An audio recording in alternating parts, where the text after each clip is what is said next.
Hello everyone. In this series of words which are often confused, words which are frequently confused, today we are going to discuss the difference between acquit and exonerate. Now both of these words have almost the same meaning, but when it comes to the usage, they are different. Now the meaning is same. When we say acquit or when we say exonerate, we want to say that a particular person has been made free from the crime, has been discharged from the crime, has been made free from the crime. Now acquit is generally used in the case of a judge formally declaring acquittal of someone who is proven innocent in the court of law, whereas exonerate is used in the case of someone who is not a judge declaring that a person is not guilty. So this is the difference. So the meaning is same, but the usage is different. Now many times it happens that a person who is innocent, he is accused of a crime and he is dragged to the court of law, and when the judge finds that there is no evidence against the person, when the judge finds that the person is completely innocent, then he declares a formal acquittal of that person who is not guilty. So in this case we use acquittal.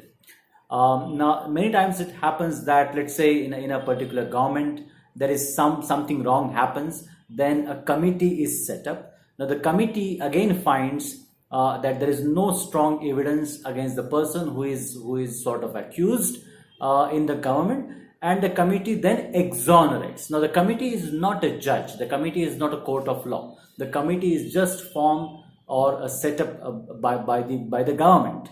Now the committee finds no evidence against the person who is accused, and that committee exonerates the person who is innocent. So this is the difference between these two words. Now interestingly, if you look at the word exonerate, which means to make someone free from the blame, acquit also has the same meaning. Now the word exonerate is based on a root owner, right? This word exonerate is based on a root called owner. Owner means burden.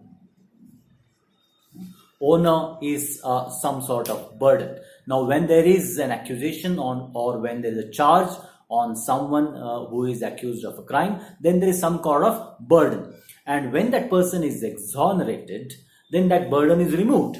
He becomes out of the burden, he gets out of the burden. Now this ex is a prefix. Many words begin with ex, means something related to out. When we say exit, then it is going out. So exonerate means out of the burden, out of the crime, free from the crime. There are some other words from owner. From owner, there are other words. One is onus and onerous. Onus and onerous. Now onus is some sort of responsibility. It is taken positively. The onus of running this country lies on the Prime Minister. So it is a responsibility. It is a kind of a burden, but taken positively. Now onerous, this word ends with ous. Ous is a suffix which always ends of the word. Ous means full of. For example, dangerous. Dangerous is full of danger. Similarly, onerous is full of burden. Now, for example, conducting the elections in India is a mammoth task, is a big task, is an onerous task, is a task full of complexities. All right. So it's a burdensome task. So that's the root of the word exonerate, and some more words based on owner.